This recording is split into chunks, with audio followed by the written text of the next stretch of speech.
Assalamualaikum warahmatullahi wabarakatuh. Nama saya Hilmawan, NPM 520161611008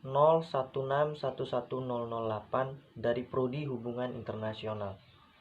Nah, di sini saya akan menjawab beberapa pertanyaan terkait dengan politik luar negeri Republik Indonesia. Nah, untuk mempersingkat waktu, langsung saja kita pada pertanyaan pertama. Baik, saya akan coba menjawab pertanyaan pertama.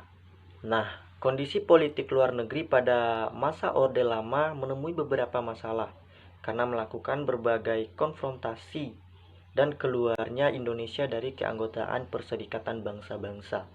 Sedangkan kondisi politik luar negeri pada masa Orde Baru itu merupakan antitesa dari politik luar negeri pada masa Orde Lama. Nah, untuk diketahui bahwa pada masa Orde Baru itu banyak melakukan normalisasi atau perbaikan hubungan dengan negara-negara tetangga, seperti menghentikan konfrontasi terhadap Malaysia.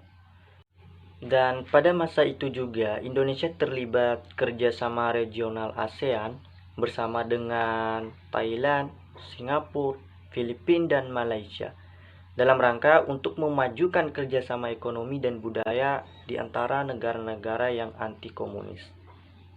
Dan selanjutnya pada era reformasi, pada masa kepemimpinan B.J. Habibie menerapkan kebebasan pers dan liberalisasi partai politik demi memulihkan kepercayaan dunia internasional terhadap pemerintahan Indonesia. Dan juga pada masa kepemimpinan Gus Dur menerapkan diplomasi persatuan.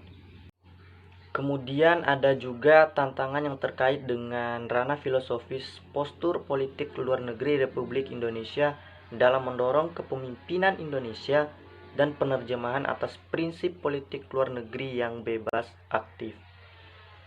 Kemudian tantangan pada tataran yang lebih praksis dari pelaksanaan politik luar negeri Republik Indonesia, terutama terkait dengan bagaimana mengoptimalkan diplomasi Indonesia bagi pemenuhan kepentingan agenda-agenda domestik, baik ekonomi maupun politik. Kemudian jawaban dari nomor 2 yang pertanyaannya adalah apa saja langkah-langkah yang akan saya lakukan sebelum merumuskan kebijakan luar negeri apabila Tiongkok menyerang dan menguasai Natuna. Nah, di sini langkah-langkah saya adalah yang pertama, yaitu menanggapi permasalahan ini bukan hanya sebagai sengketa terkait perikanan, tetapi lebih penting lagi, yaitu sebagai permasalahan pelanggaran zona maritim, pelanggaran hak berdaulat, dan kedaulatan yang tidak bisa dibiarkan begitu saja tanpa ada kejelasan.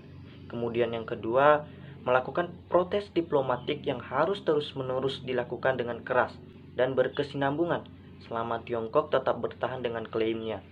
Kemudian yang ketiga, melakukan tampilan kedaulatan di daerah Natuna, yaitu dengan menghadirkan patroli berkesinambungan